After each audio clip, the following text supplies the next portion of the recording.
Ang kwento ay nagsisimula sa isang ulat ng balita na nag-aanunsyo ng biglaang pagbaba ng mga kaso ng pulmonya at impeksyon sa paghinga sa mga medical center sa buong bansa.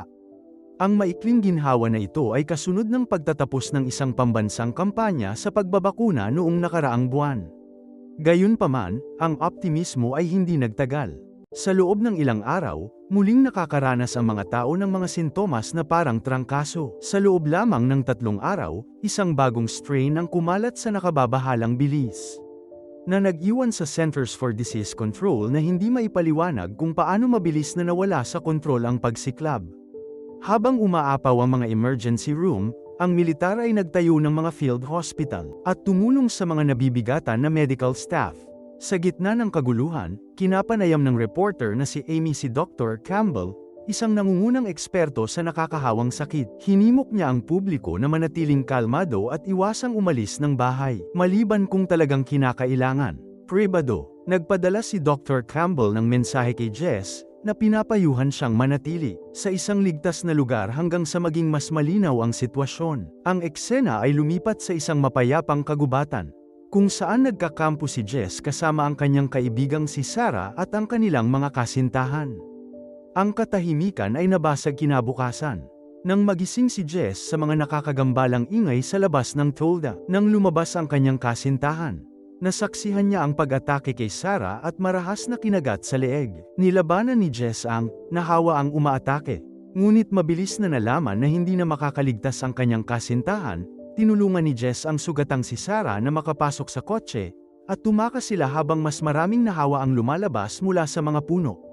Matindi ang pagdurugo ni Sarah at desperadong panyanatag siya ni Jess, na nangakong dadalhin siya sa ospital. Huminto sila sa isang gasolinahan, kung saan hiniling ni Jess kay Sarah na maghintay habang naghahanap siya ng tulong. Sa loob, ang istasyon ay nakakatakot na walang tao.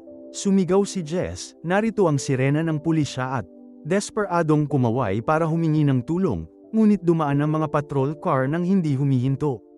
Pagbalik ni Jess, biglang lumitaw ang isang nahawaang tao, na napilitan siyang tumakas habang hinahabol ng iba ang kotse. Isang gulong ang sumabog, na nagdulot ng marahas na banggaan. Kalaunan ay nagising si Jess sa isang nakakakilabot na tanawin. Lumingon si Sarah, dahil wala ng ibang pagpipilian, pinatay ni Jess ang kanyang kaibigan. Ilang sandali pa, inatake siya mula sa likuran at kinagat, ngunit nagawa niyang makatakas at tumakbo. Habang tumatakas, nakatagpo si Jess ng isang batang babae, ngunit nagpatuloy siya ng mapagtanto niyang nahawaan din ang bata. Pagod na pagod at desperado, nakahanap si Jess ng isang abandonadong bahay at pumasok upang sumilong. Sa loob, uminom siya ng tubig at tumawag sa sinumang malapit. Bigla, nadulas siya sa isang lawa ng dugo at umatake ang isang zombie. Matapos ang isang brutal na pagpupumiglas, nagawa niyang patayin ito.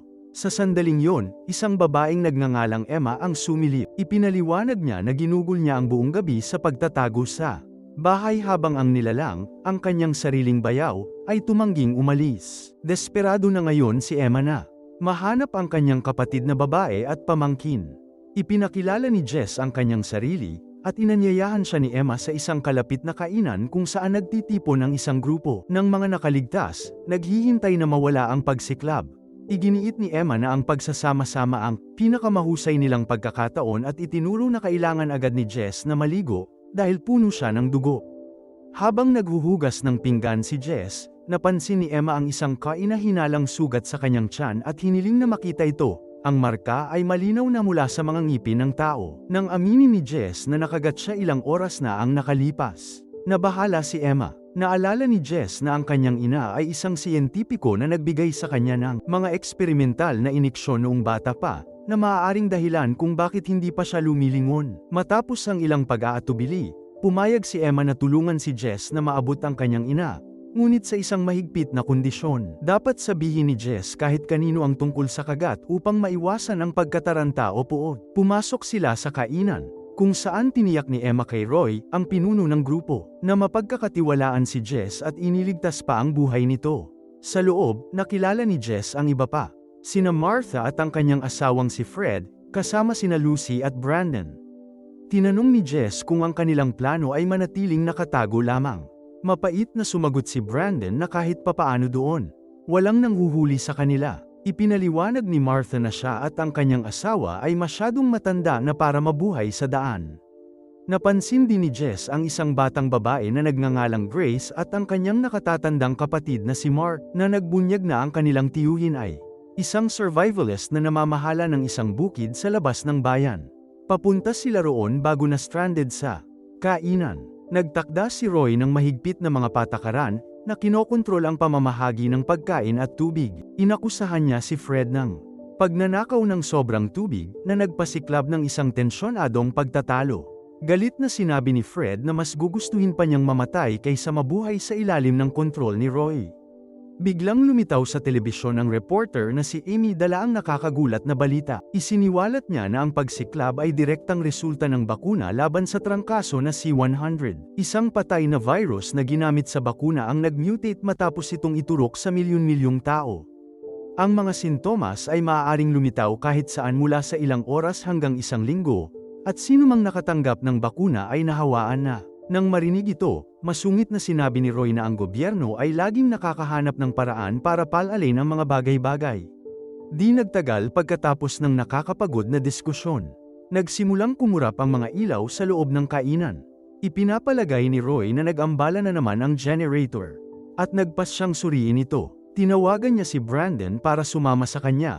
At nagboluntaryo si Jess na tumulong. Si Roy sumang-ayon ang tatlo at lumabas. Sa una, tila wala ng tao sa lugar. Habang pinagagalaw ni Roy ang generator, biglang inatake siya ng isang zombie.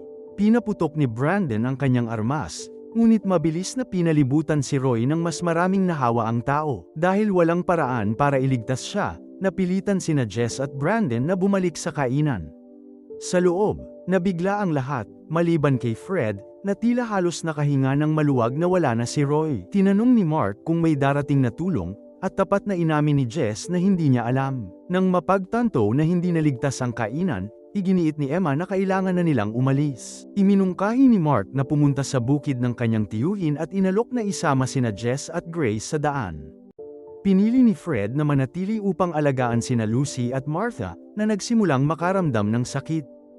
Kinuha ng grupo ang sasakyan ni Roy mula sa likuran at umalis. Sa daan, bigla nilang nakasalubong ang kapatid ni Emma na si Megan. Tumakbo si Megan patungo sa kanila nang may takot.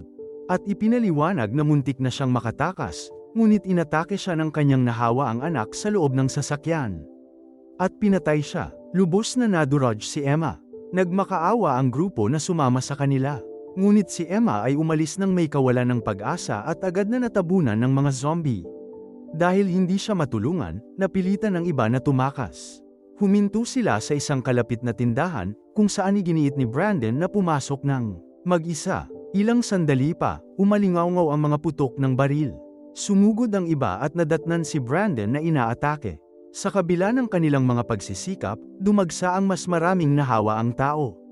Nang mapagtanto na walang makakatakas, isinakripisyo ni Brandon ang kanyang sarili upang makatakas ang iba. Tumakas ang mga nakaligtas, ngunit ang kanilang sasakyan ay kalaunan ay nasira na napilitan silang magpatuloy sa paglalakad. Nang sa wakas ay marating nila ang bukid ni Uncle Ben, nakita nilang ito ay ganap na sinasakop ng mga zombie. Nagtago sina Jess at Grace sa loob ng isang truck, habang si Mark ay nanatili para kumilos. Hinayla niya palayo ang mga nahawa ang tao, dahil dito, nakatakas ang mga batang babae at narating ang farmhouse, kung saan sila dinala sa loob ng isang lalaking nagpapakilalang si Ben Clayton. Sa loob ng kanlungan, mainit silang tinanggap ni Ben, at sinabing maaari silang manatili. Hanggat gusto nila, na ipinaliwanag na nawala na sa kanya ang lahat. Samantala, nakatakas si Mark sakay ng kotse, kahit na binabaril ng isang magulong pamilya sa kalsada. Kalaunan, natuklasan ni Jess ang isang nakakakilabot na katotohanan. Ang lalaki ay hindi talaga si Ben. Inamin niya na ang tunay na Ben ay ang kanyang kaibigan, na nakagat sa labas. Pinatay niya ito at pumalit sa kanya. Ang mas malala pa, plano niyang pasabugin ang bukid. Nakatakas sina Jess at Grace sa tamang oras, at dumating si Mark upang iligtas sila. Pagbalik sa kalsada, malubhang nasugatan si Mark. Dahil alam niyang mamamatay na siya, pananggakwan niya si Jess na poprotektahan si Grace, at susubukang pagbutihin ang mundo para sa kanya. Nagmakaawa si Grace na huwag umalis, ngunit sinabi ni Mark sa kanya na mahal niya ito, at namatay pagkalipas ng ilang sandali. Nagpatuloy sina Jess at Grace na mag-isa, ngunit hindi nagtagal ay inatake sila ng mga nahawaang tao. Habang desperadong lumalaban si Jess upang protektahan ang babae, isang lalaking nagngangalang Hickok ang lumitaw at pinatay ang mga zombie. Dinala niya sila sa kanyang ari-arian, tinuruan si Jess kung paano wastong humawak ng pistola, at tinulungan siyang magkaroon ng kumpiyansa sa pamamagitan ng pagsasanay sa mga target na zombie. Nakilala ni Jess ang kanyang pamangkin, at ang kasintahan ng pamangkin. Bago sila umalis, binigyan ni Hickok si Jess ng isang matibay na jeep, para ligtas siyang makarating sa laboratorio. Nagpasalamat si Jess at kinuha si Grace, ngunit nakagawa siya ng isang nakapanlulumong na tuklasan. Si Grace ay nakagat, mabilis na kumakalat ang impeksyon. Tinanggi ito ni Jess, at pilit na itinatanggi. Malumanay na ipinaliwanag ni Hickok na dahil sa murang edad pa lamang ni Grace, hindi magtatagal ang pagbabago. Gayunpaman, ayaw pa rin ni Jess na hayaan ang iba na humawak nito. Iginiit niya na responsibilidad niya ito bilang pagtupad sa pangakong ginawa niya kay Mark. Matapos linisin ang mga zombie sa labas, umalis si Jess kasama si Grace. Sa huli ay hinihinto niya ang jeep sa gitna ng kalsada. Habang tumutulo ang mga luha sa kanyang mukha, napilitan si Jess na wakasan ang buhay ng batang babae. Inilibing niya si Grace doon at nagpatuloy ng mag-isa. Sa wakas ay nakarating si Jess sa Atlanta, ngunit pagdating sa laboratory, inambush siya ng isang napakalaking grupo ng mga nahawa. Lumaban siya ng matapang, ngunit labis na siyang natalo sa bilang. Sa huling sandali, lumitaw ang isang babaeng nagngangalang Dorey, pinatay ang mga zombie at ipinakilala ang sarili bilang security guard ng lab. Nang sabihin ni Jess na hinahanap niya si Dr. Campbell, agad siyang nakilala ni Dorey. Sa loob ng laboratorio, nakita ni Jess ang isang nakarecord na mensahe mula sa kanyang ina, si Dr. Judith Campbell. Sa video, kitang-kita ang sakit ng kanyang ina at ipinaliwanag na ang lahat ng iba ay tumakas o nahawa. Isiniwalat niya na nakaligtas si Jess dahil mayroon siyang mga bihirang antibody sa kanyang dugo, isang bagay na nagpoprotekta sa kanya mula pagkabata. Inamin ni Dr. Campbell na kasalanan ng siyentipiko ang pagsiklab. Naniniwala silang gagana ang bakuna, ngunit ang virus ay nag-mutate at nakatakas sa kontrol. Bago mamatay, sinira niya ang natitirang depektibong bakuna at ipinagkatiwala ang orihinal na sample ng virus kay Dorey, na nakakaalam kung saan ito dadalhin. Gamit ang mga antibody ni Jess at ang orihinal na virus, maaaring makahanap na sa wakas ng lunas ang mga siyentipiko. Tinapos ni Dr. Campbell ang isang mensahe sa pagsasabi kay Jess na siya ay palaging malakas, at maaaring siya na ang huling pag-asa ng sangkatauhan. Ipinaliwanag ni Dorey na may isa pang laboratorio sa Washington. Nagtanong si Jess tungkol sa transportasyon, ngunit sinabi ni Dorey na motorsiklo lang ang mayroon siya. Binuksan ni Dorey ang garahe, nilinis ang mga zombie sa labas, at sabay na umalis ang dalawa. May armas, determinado, at handang baguhin ang mundo. Sa huli, inihayag ng pagsasalaysay na noong Hulyo taong 2021, kinumpirma ng mga doktor na ang dugo ni Jess ay naglalaman ng bihirang antibody. Pinagsama ito ng mga siyentipiko sa CO321, isang lihim na sandata ng gobyerno para sa pagkontrol ng klima.